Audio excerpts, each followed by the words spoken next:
अस्सलाम वालेकुम।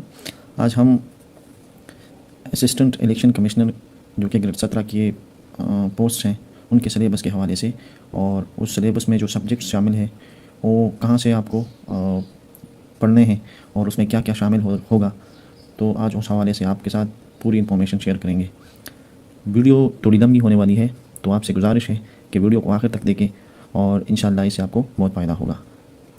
तो अब हम सीधा सिलेबस की तरफ आते हैं। सिलेबस में हमारे पास पहले नंबर पे मौजूद है इंग्लिश। तो इंग्लिश में हम ग्रामर पढ़ेंगे। मतलब अगर हम ग्रामर पढ़ेंगे तो हमें 10 जो MCQs है वो उसमें 2-3 MCQs ऐसे मिलेंगे जिसमें ग्रामर हो और ग्रामर का इस्तेमाल किया गया हो। तो आपको जब आप ग्रामर पढ़ेंगे तो ये MCQs आप आसानी से पढ़ या हल कर सकेंगे। उसके अलावा वोकैबुलरी होगी। उसमें वोकैबुलरी में word meaning, synonyms and antonyms होंगे। उसके अलावा कॉम्प्रिहेंशन, उसमें आपको एक बड़ा पैराग्राफ दिया होगा और आखिर में क्वेश्चंस दिए होंगे। तो उस क्वेश्चंस के जवाब आपने पैराग्राफ में ढूंढने हैं और पैराग्राफ में ढूंढने के बाद आप उनके ऊपर निशान लगाएंगे या उनको नीचे लिखेंगे। ये 2 तरह के होते हैं।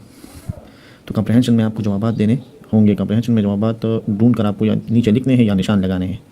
उसके अलावा सेंटेंस स्ट्रक्चर में आपको एक सेंटेंस दी होगी और उस सेंटेंस में आपने ये आइडेंटिफाई करना है कि ये जो अंडरलाइन वर्ड है या जो बोल्ड वर्ड है वो वर्ड या तो एडजेक्टिव होगा या वर्ब होगा या नाउन होगा या वर्ब प्रेज होगी या नाउन प्रेज होगी। जो भी उनकी रिक्वायरमेंट्स है उसके मुताबिक आपने उसका जवाब देना होगा। उसके अलावा आपने इनके लिए इन 10% इंग्लिश के लिए पढ़नी है रिन एंड मार्टन। ये एक हाई स्कूल इंग्लिश ग्रामर है और ये बहुत बेसिक है इंग्लिश ग्रामर के लिए, आपको ये ज़रूर पढ़नी होगी। उसके अलावा exploring the world of English by Sadat Ali Shah. मैंने राइटर का नाम नहीं लिखा, लेकिन सादात अली शाह ने लिखा है। आपको ये भी पढ़नी होगी, थोड़ी बहुत, ज़्यादा नहीं, थोड़ी बहुत। ये भी CCS की तरह बहुत मुश्किल इम्तिहान है, लेकिन उस तरह लेंथी इम्तिहान नहीं है। तो इसके लिए भी ये बुक पढ़नी है आपको। उसके अलावा आपको English grammar by Raymond Murphy, ये एक स्टैंडर्ड ग्रामर है।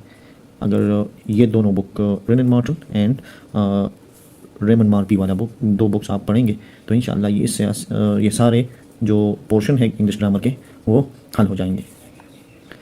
उसके अलावा हम दूसरी चीज़ पे आते हैं। दूसरी सब्जेक्ट जो है वो इस्लामियात है और इस्लामियात में आपको क्या क्या आता हुआ नज़र आएगा। उसमें Islamic teachings related to justice, governance and law, यानी जो इस्लामिक टीचिंग्स हैं इंसाफ और हुक्मरानी और क़ानून के हवाले से, वो उसमें आते हुए आपको नज़र आएंगे। उनको आपने स्टडी करना है। उसके अलावा basic Islamic principles and their application in public administration, यानी इंतज़ामिया में जो बुनियादी इस्लामी उसूल है उसका इस्तेमाल। तो इन दोनों चीज़ों को आपने डीपली स्टडी करना है और अच्छी तरह से समझना है। अगर आप इन चीज़ों को समझना चाहते हैं अच्छी तरह से, तो जहांगीर वर्ल्ड टाइम्स ने इस्लामिक स्टडीज़ की एक बुक लिखी है, वो आपने अच्छी तरह से स्टडी करनी है। वो CCS के लिए एक बुक है, वो आप लेकर उसे डीपली स्टडी कर दें। उसके अलावा और भी बहुत से ज़राए हैं। खुर्शीद अहमद ने इस्लामियात की एक बुक लिखी है, वो आप स्टडी कर लें। इस्लामी नज़र हयात उर्दू में है, उससे आपके इस्लामी जो उसूल है वो आपको अच्छी तरह से समझ में आएंगे और इस तरह आप उसे अच्छी तरह से याद करके पेपर में लिख सकते हैं। उसके मुताबिक जो भी सवाल आए आप उसे लिख सकते हैं। उसके अलावा करंट अफेयर्स जो है वो भी 10% है। पेपर में 10 MCQ जो है वो करंट अफेयर्स से आएंगे। तो करंट अफेयर्स में मैंने ये सोर्सेज मेंशन किए हैं। जहांगीर वर्ल्ड टाइम्स, इसकी जो इशूड मंथली रिपोर्ट बुक आती है वो आपने स्टडी करनी है। उसकी लास्ट 5 या 6 पेजेस उस पर करंट अफेयर के MCQs देने होते हैं, वो आप स्टडी करेंगे। उसके अलावा CCS प्लेटफॉर्म, उनकी तरफ भी एक रिसाला आता है, उनकी तरफ से भी, तो आपने उनको भी स्टडी करना है। और नोआ की तरफ से भी एक मंथली रिपोर्ट बुक आती है, आपने उनके करंट अफेयर भी स्टडी करने हैं। तो इस तरह से आपका जो करंट अफेयर का जो पोर्शन है वो कवर हो जाएगा। उसके अलावा आपने लोकल एंड इंटरनेशनल जो करंट इवेंट्स हैं उनको आपने डीपली स्टडी करना है। और इसके अलावा significant global and regional developments related to Pakistan, जो भी डेवलपमेंट्स हैं रीजनल हो या ग्लोबल हो जो पाकिस्तान से रिलेटेड हो, उनको आपने स्टडी करना होगा। इससे आपके करंट अफेयर का जो पोर्शन है, जो 10 सवालात हैं, वो क्लियर हो जाएंगे। मैंने सोर्सेज मेंशन किए हैं, जैसे monthly report book issued by Jahangir World Times, CSS platforms and Nova. इससे आपकी करंट अफेयर्स के जो 10 क्वेश्चन हैं वो 10 बाई 10 इंशाल्लाह कवर हो जाएंगे। अब हम आते हैं पाकिस्तान अफेयर्स की जानिब। तो पाकिस्तान अफेयर्स में आपको पाकिस्तान अफेयर्स के पेपर में पाकिस्तान अफेयर्स के 10 MCQs मिलेंगे। तो ये 10 MCQs आपने कहाँ से कवर करने हैं? मैंने लिखा है historical and political development in Pakistan history from 1947 to 2025। उसके अलावा Pakistan relations with China, United States, India and Gulf countries, ये आपने कवर करने हैं। इसके अलावा की नेशनल इशूज़ एंड गवर्नेंस, ये आपने कवर करना है। तो ये आपने कहाँ से कवर करना है?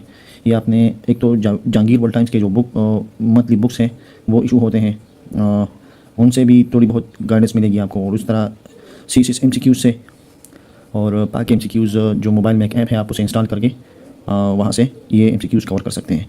और इसके अलावा एक 1 पेपर बुक है जो कि कारवां वाले लिखते हैं, उसे 1 पेपर बुक से भी आपको बहुत कुछ सीखने को मिल सकता है। और जीके का जो पोर्शन होता है वो हर पेपर में आता है, और इस तरह ये सबसे आसान पोर्शन होता है कवर करने के लिए।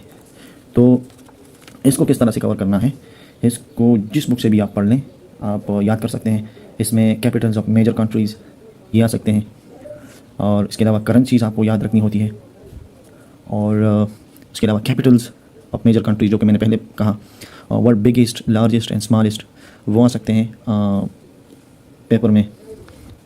तो इस तरह से आपके जो जनरल नॉलेज के MCQs हैं वो कवर हो जाएंगे। उसके अलावा दूसरी तरफ जो है everyday science and intelligent question के 15 MCQs, वो आपने कहाँ से कवर करने हैं? बेसिक साइंटिफिक कंसेप्ट्स एंड इस एप्लीकेशन इन लाइफ, जो बुनियादी साइंसी उसूल है, मतलब ग्रेविटी, वेट, मास और इस तरह इनर्शिया, इस तरह की चीज़ें आपने कवर करनी है, और अच्छी तरह से कवर करनी है। मुख्तलिफ बुक्स में आपको मिलेंगे। इससे 2-3 MCQs आएंगे। 2-3 MCQs आपके general knowledge of science and technology यानी IT, इससे आपको देखने को मिलेंगे। तो तकरीबन और इस तरह से किसी फिज़िक्स या केमिस्ट्री या बायो के MBBS के लिए जो टेस्ट दिया जाता है उनके इंटेलिजेंट क्वेश्चन के जो क्वेश्चंस हैं वो देख लें। और इसके अलावा इम्तियाज़ शाहिद की एक बुक है जनरल साइंस एंड एबिलिटी, उसमें IQ के बहुत सारे क्वेश्चंस मौजूद है, उससे आपका ये पोर्शन जो है वो कवर हो जाएगा। अब हम दूसरे सब्जेक्ट की जानिब आते हैं। दूसरी सब्जेक्ट्स में हम कॉन्स्टिट्यूशन ऑफ पाकिस्तान से 15 MCQs आएंगे। 15 MCQs कॉन्स्टिट्यूशन ऑफ पाकिस्तान में कहाँ से आएंगे? तो सबसे पहले constitutional provisions related to elections, यानी जो आर्टिकल्स इलेक्शन से रिलेटेड है उनसे ये 15 MCQs आ सकते हैं। उसमें आर्टिकल 218 से लेकर 224 आर्टिकल तक थोड़ी आपने पढ़नी है मुकम्मल, किसी भी चीज़ को आपने छोड़ना नहीं है। आर्टिकल 218 से 224 तक। और इसके अलावा part 1 of the constitution of Pakistan 1973, part 2 of Pakistan constitution 1973 and part 8, ये पार्ट 8 है, आपको ये मुकम्मल तौर पे पढ़नी होगी। इंशाल्लाह ये 15 MCQs आपको अच्छी तरह से याद हो जाएंगे। और इसके अलावा आपने पढ़ने हैं इलेक्शन एक्ट से आपको 20% MCQs देखने को मिलेंगे। इलेक्शन एक्ट में आपने power and functions of election commission of Pakistan, इससे MCQs आ सकते हैं। उसके अलावा इलेक्टोरल ऑफेंसेस, यानी जो जराइम या जो मुजरमाना चीज़ें हैं वो उसके सज़ा के तौर पे जो भी चीज़ें हो वो आपने पढ़नी है। और इसके अलावा इलेक्टोरल रोल्स यानी वोटर लिस्ट है, उसके हवाले से MCQs आएंगे। और इसके अलावा इलेक्शन प्रोसेस की बहुत अच्छी तरह से आपने पढ़ाई करनी होगी, क्योंकि 5-6 MCQs इससे पिछले पेपर में भी आए थे। इसके अलावा disqualification criteria of member of national assembly and member of provincial assembly, कि उनको किस बुनियाद पे नाअहल किया जाता है, ये सारे क्राइटेरियाज आपने पढ़ने हैं और अच्छी तरह से याद करने हैं। तो इंशाल्लाह इन सारे रिसोर्सेज को मैंने बयान किया है, और इन सोर्सेज को आप पढ़ के इंशाल्लाह पेज 1 के जो MCQs हैं वो आप आसानी से क्लियर कर सकेंगे।